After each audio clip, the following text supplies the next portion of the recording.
Captain Sarah Mitchell had always dreamed of flying the most advanced aircraft in the world. The B-2 Spirit stealth bomber represented everything she had worked toward during her 15 years in the Air Force. Its sleek, angular design could slip through enemy radar undetected, carrying enough firepower to change the course of a battle. But standing in the briefing room at Whiteman Air Force Base, Sarah felt the weight of disappointment crushing her chest. Colonel James Harrison shuffled through her evaluation papers with deliberate slowness. His weathered face showed no emotion as he delivered the verdict that would shatter her hopes. The review board had determined she wasn't ready for B-2 operations.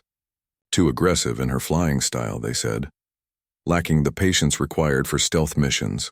Her record showed exceptional skill in F-16 fighters, but the brass questioned whether she could adapt to the methodical, precise nature of strategic bombing operations. Sarah bit back her frustration as Harrison explained the decision. She had scored perfectly on every technical exam, mastered the complex systems, and demonstrated flawless execution in simulator training. Yet somehow, the senior officers felt she needed more seasoning, more time flying less sophisticated aircraft, more proof that she could handle the responsibility of commanding America's most expensive warplane. The rejection stung even more because Sarah knew the real reason behind their hesitation. In a world dominated by male pilots, she faced constant scrutiny of her abilities. Every mistake was magnified, every success minimized. The other candidates in her class had moved on to B-2 training, while she remained stuck flying transport missions and training exercises. Walking across the tarmac, that evening, Sarah watched a B-2 taxi toward the runway. The triangular shape seemed to mock her as it disappeared into the darkening sky. She had dedicated her entire adult life to reaching this moment, only to be told she wasn't good enough. The bitter taste of failure filled her mouth as she considered her limited options. Her commanding officer had offered her a position instructing new pilots at the academy. It was a respectable assignment that would advance her career, but it felt like giving up on her dreams. Sarah had joined the military to serve on the front lines, not to teach others to take the risks she was denied. She needed time to think, to decide whether fighting the system was worth the inevitable career damage. That night, Sarah sat in her small apartment reviewing every detail of her evaluation. The criticism seemed unfair and subjective, rather than based on measurable performance. Her flight record showed she was actually more cautious and precise than many male pilots who had been approved for B-2 training. The realization that gender bias might be influencing these decisions only deepened her resolve to prove them wrong. The phone rang just after midnight, jolting Sarah from her brooding thoughts. The voice on the other end belonged to General Patricia Williams, one of the few female generals in the Air Force. Williams had heard about Sarah's situation and wanted to meet privately. She hinted that new opportunities might be emerging, operations that would require pilots with Sarah's particular combination of skills and determination. 2 days later, Sarah found herself in a classified briefing room she had never seen before. The walls displayed maps of hostile territories and satellite photographs of enemy installations. General Williams explained that intelligence had identified a network of terrorist training camps that posed an immediate threat to American forces overseas. Traditional bombing runs would be too obvious and risk civilian casualties in the surrounding areas. They needed a pilot capable of executing precision strikes with minimal collateral damage. Someone who could adapt quickly to changing conditions and make split-second decisions under extreme pressure. The mission would require flying solo deep into enemy territory, beyond the range of fighter escorts or rescue operations. It was exactly the kind of dangerous assignment that the review board claimed Sarah wasn't ready to handle. Williams looked directly at Sarah as she outlined the stakes. 12 heavily fortified bases spread across mountainous terrain, each containing weapons and personnel that could be deployed against American interests within weeks. Satellite surveillance showed increased activity at all sites, suggesting a coordinated attack was being planned. Time was running out to prevent a potentially catastrophic strike against U.S. forces. The general made it clear that this mission existed outside normal command structures. Sarah would report directly to a small team of senior officers who specialized in unconventional operations. Success would require her to demonstrate exactly the kind of independent thinking and aggressive tactics that had supposedly disqualified her from B-2 training. The irony wasn't lost on either woman as they discussed the details. Sarah accepted the classified mission without hesitation, knowing this might be her only chance to prove her capabilities. The next morning, she was transferred to a remote airfield that didn't appear on any public maps. The facility housed a small fleet of specially modified aircraft, including a B-2 Spirit that had been equipped with experimental targeting systems and enhanced stealth capabilities. The sight of the bomber took her breath away. She had studied every technical specification and memorized each system, but seeing the actual aircraft up close was different. The smooth, charcoal gray surface seemed to absorb light rather than reflect it. Standing beneath the massive wingspan, Sarah felt both humbled and energized by the power at her disposal. Chief Master Sergeant Rodriguez, the lead maintenance technician, walked her through the modifications. The standard bombing systems had been upgraded with precision-guided munitions capable of destroying hardened targets while minimizing blast radius. New radar-absorbing materials made the aircraft nearly invisible to enemy detection systems. Most importantly, advanced navigation computers could plot complex flight paths through hostile territory automatically. The training began immediately with intensive simulator sessions that pushed Sarah's skills to their limits. Unlike the standardized scenarios she had practiced before, these simulations replicated the actual target area with stunning accuracy. Every mountain peak, radar installation, and air defense battery had been mapped using satellite data and intelligence reports. She practiced the mission profile dozens of times until every waypoint and attack angle became automatic. Sarah quickly realized why she had been selected for this operation. The targets were located in a narrow valley surrounded by towering mountains and protected by sophisticated surface-to-air missile systems. A conventional bombing approach would be detected long before reaching the target area. The mission required following a twisting flight path between peaks, timing the attacks to avoid patrol schedules, and maintaining radio silence throughout the operation. During one particularly challenging simulation, Sarah demonstrated the aggressive flying style that had concerned her evaluators. When simulated missile launches forced her off course, she improvised a new attack route in seconds, rather than aborting the mission. Her ability to adapt quickly to unexpected threats was exactly what this operation required, even if it violated standard procedures for stealth missions. Colonel Martinez, the project commander, observed her training with growing confidence. He had initially questioned General Williams's recommendation, doubting whether any pilot could successfully complete such a complex solo mission. But Sarah's performance in the simulators exceeded all expectations. She not only mastered the technical aspects but showed remarkable tactical creativity when faced with unexpected challenges. The intelligence briefings revealed the true scope of the threat they were facing. The 12 bases formed an interconnected network, designed to launch coordinated attacks against American installations across the region. Each facility specialized in different types of warfare, from conventional explosives to chemical weapons and cyber attacks. Destroying them individually over time would allow the remaining bases to relocate and continue operations. Sarah studied satellite photographs of each target until she could identify every building and defensive position. The bases had been constructed in locations that made conventional military responses nearly impossible. Some were built into mountainsides with heavily reinforced bunkers. Others were hidden beneath civilian structures that made bombing too risky. The mission would require surgical precision to eliminate the threats without causing unacceptable casualties.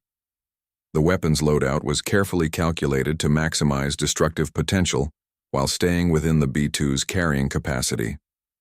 Each target would receive exactly the amount of firepower needed to ensure complete destruction. There would be no second chances or follow-up strikes. Sarah would have to execute every attack perfectly on the first attempt while navigating through some of the most heavily defended airspace in the world. As the mission date approached, Sarah felt a mixture of excitement and apprehension. This was the opportunity she had trained for her entire career, but the stakes were higher than anything she had previously faced. Success would validate her abilities and possibly change attitudes about female pilots in combat roles. Failure would not only end her military career, but potentially cost American lives if the terrorist network succeeded in their planned attacks. The final briefing took place 12 hours before takeoff. Weather conditions were optimal with clear skies and minimal wind.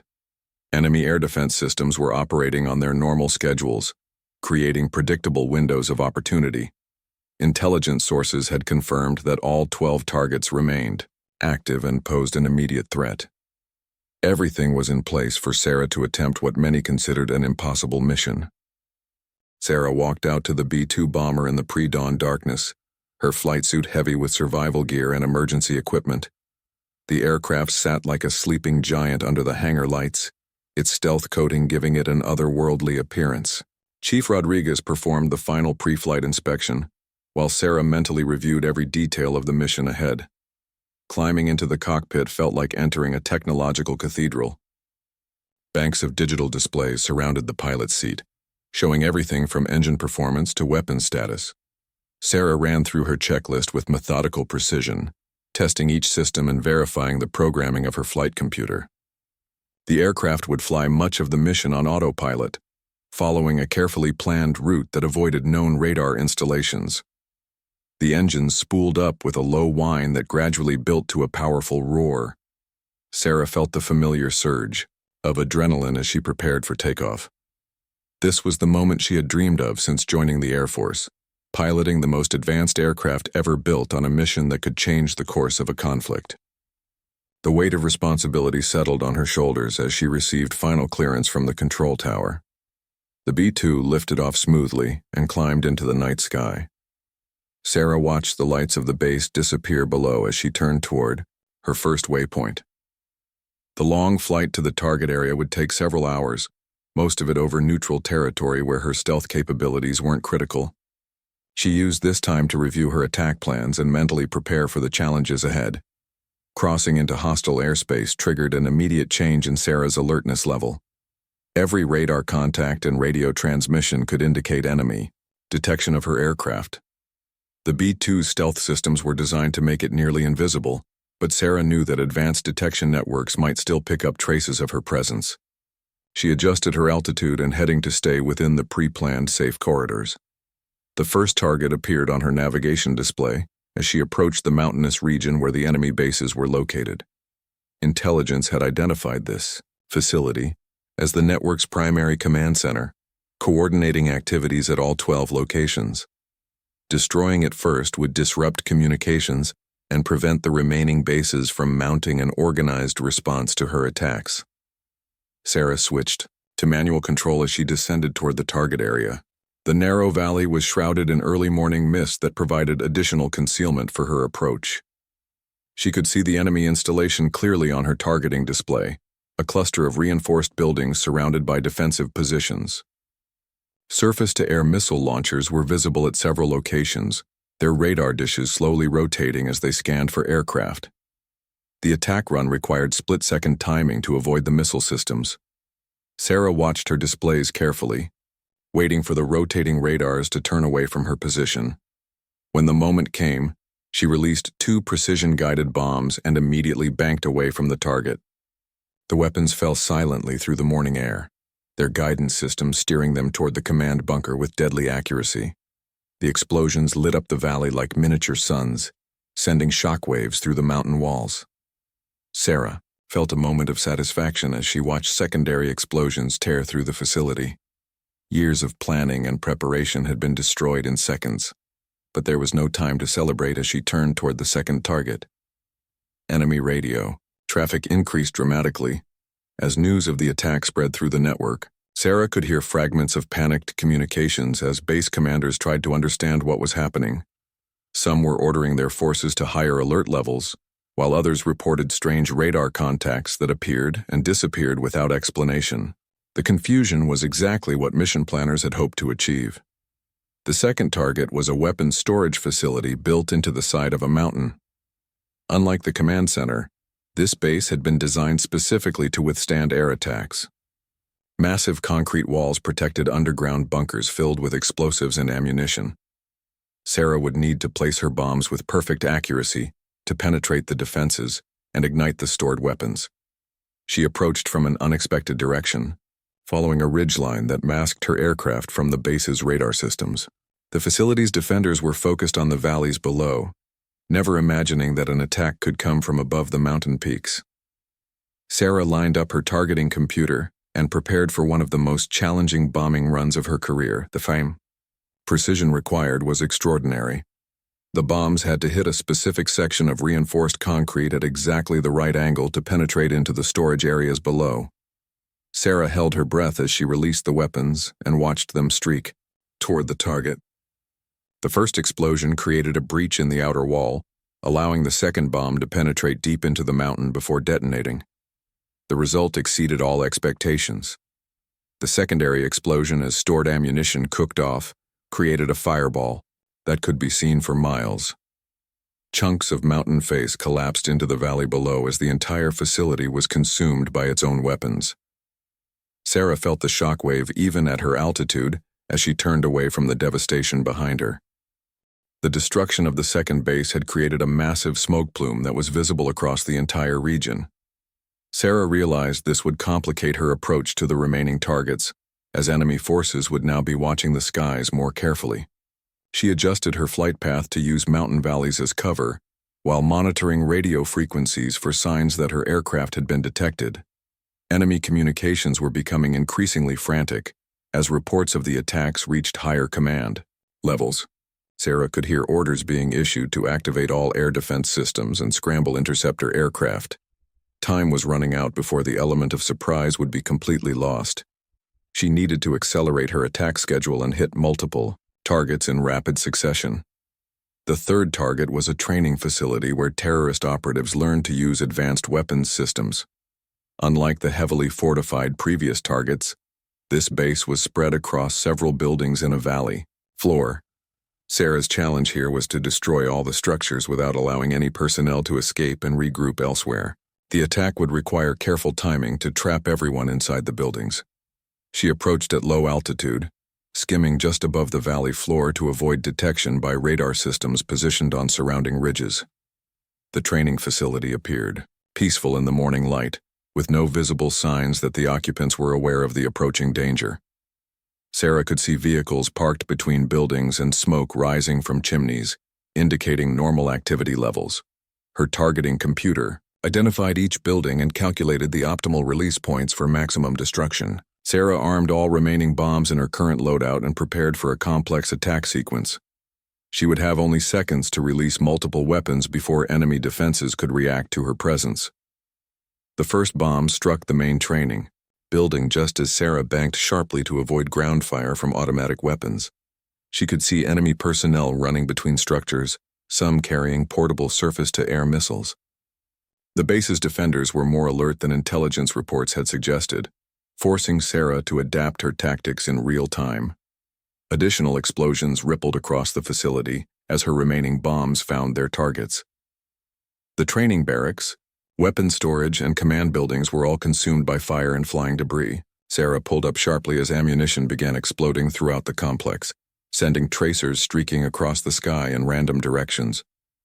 But her escape was complicated by the appearance of two enemy helicopters rising from concealed positions near the base.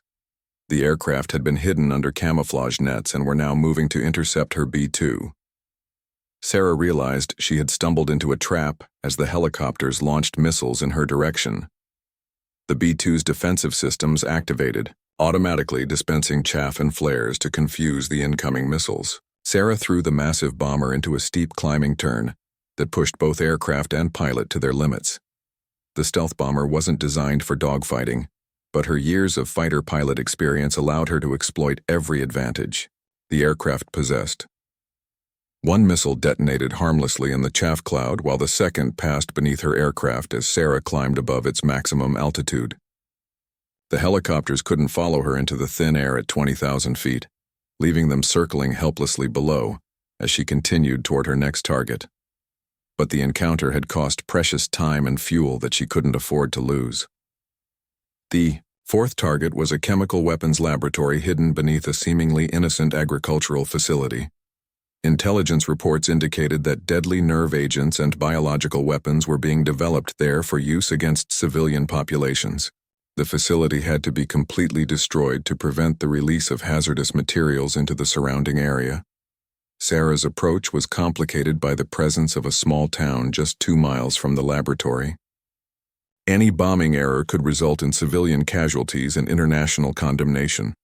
She needed surgical precision to destroy the underground laboratory while leaving the surface buildings intact enough to contain any chemical releases. The specialized, bunker-busting bombs in her remaining payload were designed exactly for this type of target. They would penetrate deep underground before detonating, collapsing the laboratory tunnels while minimizing surface damage. But the targeting had to be perfect, requiring Sarah to place the weapons within a few feet of their intended impact points. She lined up her final approach as enemy air defense systems across the region began coordinating their response. Radar stations were sharing tracking data in an attempt to pinpoint her location, while interceptor aircraft were being vectored toward her last known position. Sarah knew she was running out of time before the enemy's numerical advantage would overwhelm her stealth capabilities. The bombs released cleanly and streaked toward their target as Sarah immediately turned away from the area. She didn't wait to observe the results, trusting her precision bombing skills and the weapons guidance systems. Behind her, the underground explosions created a series of sinkholes that swallowed the laboratory complex while leaving the surrounding farmland relatively undamaged. But Sarah's celebration was cut short by the appearance of radar contacts on her threat display. Enemy fighters were closing on her position from multiple directions, having finally managed to triangulate her approximate location based on the attack patterns. The stealth bomber's advantages were diminishing as enemy forces concentrated their search efforts on smaller areas. Sarah found herself in the most dangerous situation of her career, as enemy fighters converged on her position from 3 different directions. The B-2's stealth advantages were reduced at closer ranges, and the fighter aircraft had speed advantages that could prove decisive in a direct confrontation. She needed to use her knowledge of the terrain and her aircraft's unique capabilities to survive the next few minutes. Diving toward a narrow canyon system, Sarah pushed the bomber's engines to maximum power while staying as low as possible to mask her heat signature. The canyon walls rose on both sides, creating a natural shield against radar detection while limiting her maneuvering options. Behind her, she could hear radio chatter as the enemy pilots coordinated their search patterns. The remaining targets were scattered across a wide area, making it impossible to attack them in a logical sequence without exposing herself to interceptor aircraft. Sarah made the difficult decision to prioritize the most dangerous threats first, even if it meant taking greater risks with her own aircraft. Intelligence had identified Target 5 as a missile assembly facility capable of producing long-range weapons. Banking sharply out of the canyon system, Sarah climbed rapidly toward the mountain ridge where the missile facility was located. Her fuel situation was becoming critical after the extended low-altitude maneuvering required to evade enemy fighters. She would need to complete the remaining attacks quickly and efficiently to have enough fuel for the flight home. The missile facility was the most heavily defended target she had encountered. Multiple layers of surface-to-air missile systems protected the installation, their radar dishes sweeping the sky in overlapping patterns. Sarah could see that a direct approach would be suicide, requiring her to find an attack route that exploited blind spots in the defensive coverage. She circled wide around the installation while studying the radar patterns on her threat display. There was a narrow corridor between 2 mountain peaks that might allow her to approach undetected, but it would require flying barely 50 feet above the ground at high speed. Any mistake would send her crashing into the mountainside with no chance of survival. The approach run was the most challenging flying Sarah had ever attempted. Canyon walls blurred past her cockpit windows as she threaded the bomber between jagged rock formations. Her targeting computer struggled to acquire the facility through the complex terrain, forcing her to rely on visual identification of the target buildings. At the last possible moment, Sarah pulled up over the final ridge and released her remaining precision-guided bombs toward the missile assembly buildings. Enemy air defense systems reacted instantly, filling the sky with surface-to-air missiles and anti-aircraft fire. The B-2 shuddered as shrapnel from near misses peppered its stealth coating. The explosions behind her confirmed successful hits on the primary targets, But Sarah had no time to assess the damage. Two enemy fighters had finally managed to locate her aircraft and were closing rapidly from her left side. She could see missile contrails streaking toward her position as the enemy pilots tried to achieve lock-on with their weapons. Sarah threw the bomber into a steep diving turn that carried her back into the canyon system. The enemy fighters overshot her position, unable to match the B-2's tight turning radius at low altitude, but she knew they would circle back quickly, and her options for evasion were becoming limited as fuel levels continued to drop. The sixth target was a communications center that coordinated activities between all the remaining bases. Destroying it would severely hamper enemy efforts to mount an organized response to her attacks, but the facility was located in open terrain that offered no concealment for her approach, and enemy fighters were actively patrolling the area. Sarah realized she would need to use the aggressive tactics that had originally disqualified her from B-2 training. Instead of the cautious, methodical approach preferred by stealth bomber doctrine, she would have to attack quickly and violently before the enemy could react. It was exactly the kind of flying that her evaluators had claimed was unsuitable for strategic bombing operations. She approached the communications center at maximum speed and minimum altitude, using terrain features to mask her approach until the last possible moment. Enemy radar operators had only seconds to detect and track her aircraft before she was directly over the target. Sarah released her bombs and immediately began evasive maneuvers as air defense systems engaged. The communications towers collapsed in spectacular fashion as high explosives severed their support structures. Secondary explosions indicated that fuel and equipment storage areas had also been hit. But Sarah's escape was complicated by the arrival of additional enemy fighters that had been vectored to her location by the surviving radar stations. She found herself in a running battle across the mountainous terrain as enemy pilots tried to corner her in areas where their missiles would be most effective. Sarah used every trick she had learned during her fighter pilot days, exploiting the B-2's unique flight characteristics to stay ahead of her pursuers. The bomber's unusual shape created unexpected aerodynamic effects that confused enemy pilots, used to fighting conventional aircraft. But her fuel situation was becoming critical as the extended combat maneuvering consumed her remaining reserves. Sarah realized she would have to complete her mission quickly or risk being stranded in enemy territory. The remaining 6 targets would have to be attacked in rapid succession, accepting higher risks to maintain the element of surprise that was her only advantage against superior numbers. Sarah's fuel gauge showed critically low levels as she approached the cluster of remaining targets. The enemy fighters had temporarily lost her position after she disappeared into a complex of deep valleys, but she knew they would resume their search within minutes. Her only chance was to attack the final 6 bases in rapid succession before enemy forces could coordinate an effective response. The 7th target was a recruitment center where young fighters were indoctrinated and trained for terrorist operations. Sarah approached at treetop level, using a dry riverbed to conceal her aircraft until she was directly beneath the facility. The surprise was complete as she climbed suddenly over the compound walls and released her bombs into the training areas and dormitory buildings.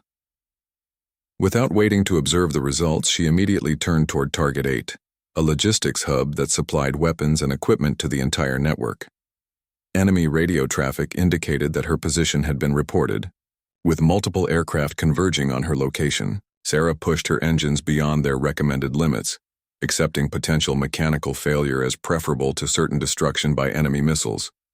The logistics facility occupied a natural bowl in the mountains, surrounded by high ridges that channeled her approach into predictable corridors. Sarah realized this was likely another trap, with air defense systems positioned to cover the obvious attack routes. She made the split-second decision to attack from directly above, diving vertically down into the facility at maximum speed. Chayr maneuver caught the defenders completely off guard. Their weapons were positioned to engage aircraft approaching from the valley floors, not from directly overhead. Sarah's bombs struck the central supply depot and fuel storage areas before anyone could react. The resulting explosion consumed most of the facility and created a mushroom cloud that rose thousands of feet into the air. Her vertical dive had carried her dangerously close to the ground, requiring maximum engine power to pull out before impact. The stress on her aircraft was enormous, but the B-2's robust construction held together under the extreme forces. Sarah climbed rapidly away from the target as enemy fighters arrived to find only burning wreckage and thick smoke. Targets 9 and 10 were located close together, a weapons testing range and an explosives manufacturing plant that had been built in adjacent valleys.